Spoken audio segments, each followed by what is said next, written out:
नाज़रीन, हसीना वाजिद और उनका अंजाम ये पाकिस्तान की एस्टेब्लिशमेंट के लिए एक और परेशानी है।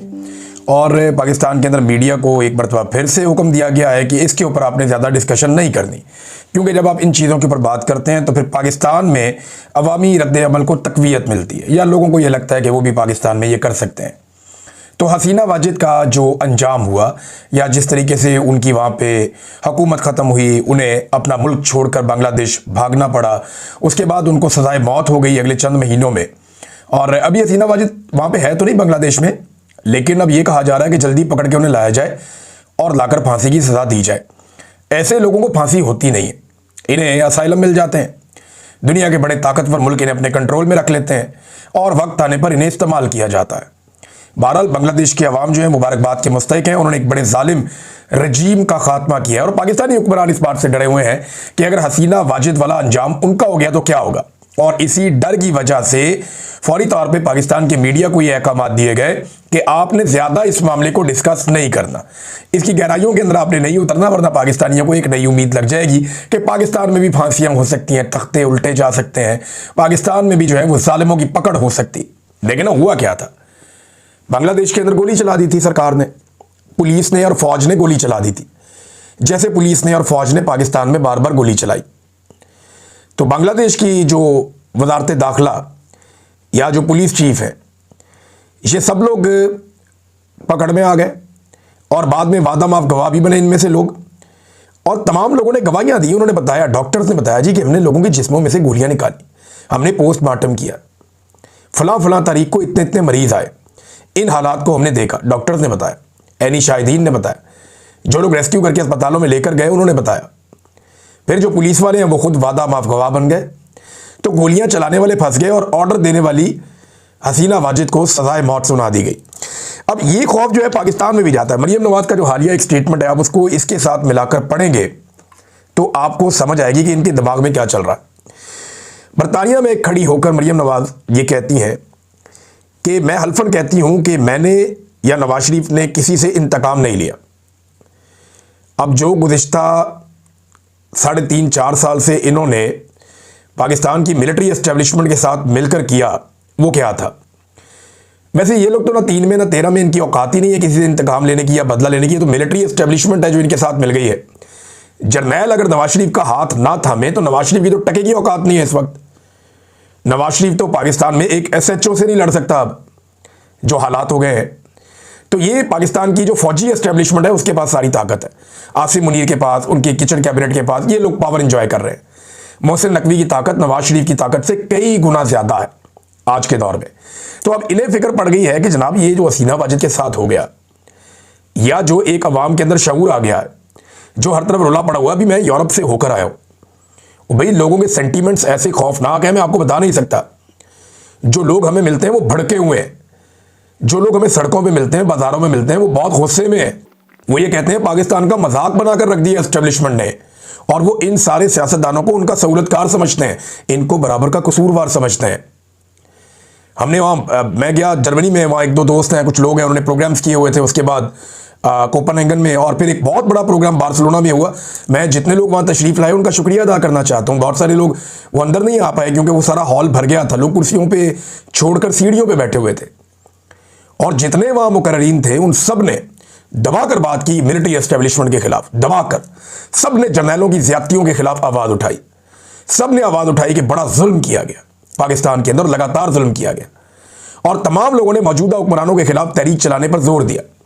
और तमाम लोगों ने जो है पाकिस्तान में इमरान खान की सपोर्ट का अज़म भी जाहिर किया। वो इसलिए कि इमरान खान इस वक्त खड़ा है हर जुल्म और फस्तायत और जबर के सामने, और उसके साथ ज्यादती हो रही है। ये कहानी वहां शुरू होती है जहां से इमरान खान साहब को उनके दफ्तर से रजीम चेंज ऑपरेशन करके निकाला जाता है। वैसे तो एक कहानी जो है वो 60-8 दहाइयों से चल रही है, लेकिन कोई एक लफ्ज भी किसी ने कहीं पे कोई ऐसा नहीं बोला कि जहां से आपको जरा सा शक हो जाए कि ये मामला किसी और तरफ जा रहा है। दबा के लोगों ने वहां तनकीद की और लोगों के सेंटीमेंट्स देखने वाले थे, खवातीन के, नौजवानों के, बुजुर्गों के। मैं लोगों को मिला हूं वहां पे, लोग बहुत गुस्से में। तो ये जो गुस्सा है उसकी वजह से डर है, और डर ऐसा है कि नवाज शरीफ ने और मैंने किसी से इंतकाम नहीं लिया। यानी अब ये सोचते हैं कि 9 मई भी हम पे पड़ जाएगा कल को, 26 नवंबर भी हम पे पड़ जाएगा कल को, तहरीक लब्बैक का जो कत्लेआम हुआ ये भी हम पे पड़ जाएगा कल को। अब वो ये सोचते हैं कि जितना पाकिस्तान में जुल्म और बर्बरियत हुई है, जो आज़ाद कश्मीर में भी हुआ, जो जगह जगह पाकिस्तान में हमने तबाही फेरी है, वो सारा हम पे पड़ जाएगा। जो मरियम नवाज ने जाली पुलिस मुकाबलों का एक लंबा लामुतनाही सिलसिला शुरू कर दिया है पंजाब में, धड़ाधड़ पुलिस मुकाबले हो रहे हैं, मावरा अदालत, किसी बंदे को अदालत में पेश ही नहीं करते। और पुलिस खुलकर कहती है जी हम कत्ल करेंगे, हम मार रहे हैं, हम छोड़ेंगे किसी को नहीं। तो पुलिस स्टेट बना के रख दिया पूरे पंजाब को, ना कोई अदालत है ना कोई कानून है, मारते जाओ सबको। तो ये सारी चीज़ें जब आप इकट्ठी करके देखते हैं तो मरियम नवाज को और नवाज शरीफ को खौफ आना ये एक ऑब्वियस चीज़ है, उन्हें डर लगना चाहिए। जो उन्होंने पाकिस्तानियों के साथ कर दिया उसके बाद उनका डरना बनता है, और वो ये भी जानते हैं कि कल को एस्टेब्लिशमेंट ये सारा कुछ उन पर डाल देगी। अब देखें, ये इन्होंने सहूलतकारी तो की है एस्टेब्लिशमेंट की, और बूट पॉलिश भी की है, और इसका जो भरपूर फ़ायदा उठाया वो इन्हीं लोगों ने उठाया, और इनके साथ साथ एस्टेब्लिशमेंट ने भी उठाया। नाज़रीन, मरियम नवाज की बात हो रही है तो मैं आपको ये बता देता हूँ, ये कॉन्फ्रेंस में गई हुई थी आलमी सतह की। तो ये जो कॉन्फ्रेंस थी, ये कॉन्फ्रेंस हुई ब्राज़ील में, और ये यूनाइटेड नेशन के हवाले से थी, और क्लाइमेट चेंज के बारे में थी, माहौलियाती आलूदगी के खिलाफ। वहाँ मरियम नवाज साहबा गई, वो 55-56 हज़ार लोग और भी आए हुए थे, पूरी दुनिया से लोग शिरकत करते हैं। अब मरियम नवाज साहबा वहाँ तो पहुँच गई कॉन्फ्रेंस के अंदर, लेकिन लाहौर, मैं कल का डाटा आपको दे रहा हूँ, आज का आप चेक कर लीजिएगा, आज भी मिलता जुलता ही होगा। लाहौर अब भी दुनिया का सबसे आलूदा तरीन शहर है। आज भी दुनिया का आलूदा तरीन शहर कौन सा है? लाहौर है। और ये दुनिया को बताने गए हैं कि जनाब क्लाइमेट चेंज से कैसे बचना है और किस तरीके से हमने चीज़ें ठीक करनी है। इन्होंने कभी अपनी ज़िंदगी में दरख्त लगाने के मामलात को संजीदगी से नहीं लिया, कभी इन्होंने क्लाइमेट चेंज को एक मौजू के तौर पर नहीं लिया, कभी इसके लिए आवाज़ नहीं उठाई, कभी इसके लिए जोर नहीं लगाया। ये तो इमरान खान साहब ने बेशुमार प्लांटेशन करवाई खैबर पख्तूनख्वा में। पंजाब में मैं ये मानता हूँ वो इतना कामयाब नहीं हुए, कोशिश की लोगों ने पंजाब में, मैंने अपने तौर पे की, कुछ और हमारे मीडिया के दोस्त हैं, कुछ हमारे जो दोस्त हैं इंटरटेनमेंट इंडस्ट्री के, उन लोगों ने कोशिश की, कुछ प्राइवेट लोगों ने कोशिश की, थोड़ी बहुत गवर्नमेंट की सतह पे, लेकिन पंजाब में नहीं हो पाया। खैबर पख्तूनख्वा में ख़ास तौर पे परवेज़ खट्टक के दौर में और उसके बाद भी ये बड़ा ज़बरदस्त काम हुआ, और ये इमरान खान साहब का इनिशिएटिव था। बिलियन ट्री सुनामी, तो बड़े दरख्त लगे थे उस वक्त, इनको तो तब होश भी नहीं थी। तो नाज़रीन, ये स्मोक में अभी भी लाहौर सबसे आगे है। ये दुनिया को जाके बता रहे हैं, क्या बता रहे हैं कि जनाब स्मोक ज़्यादा बढ़ानी कैसे, आपने अपने शहरों को आलूदा कैसे करना है। नाज़रीन, एक और बड़ी खबर है बैरिस्टर गौहर साहब के हवाले से। उन्होंने शाहज़ेब खानज़ादा साहब को हरासा किए जाने के मामले या उस वाक़े की शदीद तरीन अल्फाज में मज़म्मत की है। बड़ी अच्छी बात है, मगर मेरा एक और सवाल है कि क्या नून लीग की क़यादत, अब ये पीटीआई की क़यादत है ना, चेयरमैन है, क्या नून लीग की क़यादत अलीमा खानम साहिबा पे अंडा फेंके जाने के वाक़े की मज़म्मत करेगी? क्या वो बताएंगे वो औरतें कौन थीं? क्या वो बताएंगे कि उन औरतों को पुलिस वाले वहाँ से कैसे बचा कर लेकर गए? क्या वो बताएंगे कि सरेआम उन्होंने अंडा फेंका और अंडा फेंकवाया गया साजिश के तहत, फिर उन औरतों को वहाँ से महफूज रास्ता दिया गया, फिर उसके बाद उन्हें घर भेज दिया गया? आज तक कुछ पता नहीं है कहाँ हैं वो औरतें। क्या नून लीग की क़यादत ने, पीपल्स पार्टी की क़यादत ने, बाकी सब लोगों ने जो अभी मजम्मत कर रहे हैं इस वाक़े की, जो बैरिस्टर गौहर ने भी की है, बड़ी अच्छी बात है, लेकिन क्या वो सब मजम्मत करेंगे जो अलीमा खानम साहिबा पे अंडा फेंका गया? क्या जो समीना पाशा साहिबा के खिलाफ घटिया, गंदी और बेहुदा ज़बान इस्तेमाल की गई, उन अकाउंट्स को तो मरियम नवाज खुद फॉलो करती है, तो क्या इसकी वो मजम्मत करेंगे? क्या वो मजम्मत करेंगे जो अलीना शिगरी साहिबा के साथ हुआ और जितने घटिया अल्फाज बोले गए जब उनका नाम डाला गया इमरान खान साहब से जेल में मुलाकातियों की लिस्ट में बतौर एक जर्नलिस्ट? क्या मुकद्दस फारूक ईवान साहिबा के घर जब पुलिस पहुंच जाती है और जाके उनको हरासा करती है, क्या हम सबके घरों में जब पुलिस जाती है और चादर और चारदीवारी का तकद्दुस पामाल करती है, क्या समी इब्राहिम साहब को जबरी तौर पे लापता नहीं किया गया? क्या औरिया मकबूल जान साहब को जबरी तौर पे लापता करके तशद्दुद नहीं किया गया? क्या आफ्ताब इकबाल साहब को जबरी तौर पे लापता नहीं किया गया, उन्हें पाकिस्तान छोड़कर बाहर नहीं आना पड़ा? क्या अहमद फरहाद साहब को कई दिनों तक जबरी तौर पे लापता करके टॉर्चर का निशाना नहीं बनाया गया? क्या उनकी अहलिया को गिरफ्तार करके उनको रुस्वा नहीं किया गया? क्या साबिक वजीर आजम की अहलिया पर इद्दत जैसा घटिया केस बनाकर उनकी पगड़ी नहीं उछाली गई? तो अगर आपने एक पैमाना इज्जत का रखना है तो वो सबके लिए होगा। ये नहीं होगा कि एक तरफ आप कुछ और कहें और एक तरफ आप कुछ और कहें। मैं हर उस वाक़े की मजम्मत करता हूं जहां पे फैमिली की मौजूदगी में किसी को हरासा किया जाए। हम भी अपनी फैमिलीज के साथ बाहर निकलते हैं, वुल्नरेबल होते हैं, कोई वाक़या हो सकता है, मुझ पीरज़ादा के साथ हो सकता है, मेरे साथ हो सकता है, साबिर भाई के साथ हो सकता है, कोई शरारत कर सकता है, कोई चालाकी या होशियारी कर सकता है, लेकिन अगर आपने पैमाना रखना है तो सबके लिए एक जैसा रखना है। अलीमा खानम साहिबा पे भी ज्यादती हुई थी, जुल्म हुआ था, उनके साथ भी जो हुआ, शहीद अरशद शरीफ की अहलिया के ऊपर किसने कीचड़ उछाला था, जरा ये भी पता करके आप बता दें, आपको पता चल जाएगा। उनकी फैमिली के ऊपर कीचड़ उछाला गया, एक शहीद की फैमिली के ऊपर, खवातीन को सड़कों पे यहां घसीटा गया। तो वहां पे भी कंडेम किया जाए, वहां पे भी जो है मजम्मत की जाए इन सारे वाकयात की। आसमा शराजी साहिबा ने माजी में एक कॉलम लिखा था इमरान खान साहब के दौरे हुकूमत में, ये एक तजाद आ गया, मैं चाहता हूं मैं इसको रिपोर्ट करूं और इसकी ऊपर एहतियात करनी चाहिए। देखिए, उन्होंने एक कॉलम लिखा था माजी में, और जब उनसे उस वक्त सवालात पूछे गए थे और उनके साथ आलिया हमजा साहिबा बैठी थी आसमा शराजी साहिबा के साथ, तो उन्होंने कहा था जी मैंने कहाँ नाम लिया बुशरा बीबी का, यानी वो एक तरह के डिनाइल में चली गई। उन्होंने कहा जी मैंने तो एक कॉलम लिखा है जादू टूने के ऊपर, मैंने तो बुशरा बीबी का नाम ही नहीं लिया। लेकिन अब जब बुशरा तस्कीन साहिबा ने इकोनॉमिस्ट के डिजिटल प्लेटफॉर्म 1843 के ऊपर एक कॉलम लिखा बुशरा बीबी के हवाले से, तो वही आसमा शराजी साहिबा उसको ओन कर लिया उन्होंने कि मैंने भी ये काम किया था। एक वक्त था उन्होंने कहा मैंने बुशरा बीबी के बारे में कहीं नाम नहीं लिया, अब वो कह रही है जी मैंने उन्हीं के बारे में कॉलम लिखा था। ये एक तजाद है, और क्योंकि उस वक्त वो लोग हुकूमत में थे तो शायद इस बात का भी खदशा होता है। आज वो अपोजिशन में है, बुशरा बीबी जेल में बंद है, तो कोई भी उनके ऊपर हमला आवर हो सकता है, उन्हें मार सकता है। तो यहाँ जो कमज़ोर है, जो दबा हुआ पिसा हुआ, उसको मारना बहुत आसान होता है। नादरीन, मैं ख्वाजा आसिफ का एक ट्वीट पढ़ के हैरान हो रहा था। ख्वाजा आसिफ ने कहा कि आज़ाद कश्मीर की क्या सियासत है। कल तक जो वज़ीर आज़म की काबीना में रुकन था, वो उसके खिलाफ तहरीक अदम एतमाद में वोट देता है और ख़ुद वज़ीर आज़म बन जाता है। अदम एतमाद एक शख्स के खिलाफ नहीं, हुकूमत काबीना के खिलाफ बनता है। इक़्तिदार की म्यूजिकल चेयर ने सियासतदानों के ज़मीर मुर्दा कर दिए। एक तो ये गंद सारा आपने मारा आज़ाद कश्मीर में, वहाँ पे एजेंसियों के साथ मिलकर, और आपके हाथ से गेम निकल गया। अनवारुल हक को आप लोगों ने बनाया वहाँ पे वज़ीर आज़म। इमरान खान साहब की हुकूमत का वहाँ वाली का रजीम चेंज अदालत के ज़रिए से आप लोगों ने किया। ख्वाजा साहब, ये घटियापन भी आप लोगों की जमात ने और आप लोगों ने मिलकर एस्टेब्लिशमेंट के साथ किया। और आपके मुंह से तो एथिक्स की बात अच्छी नहीं लगती। आप तो गुज़िश्ता तीनों इंतखाबात MNA के हार गए।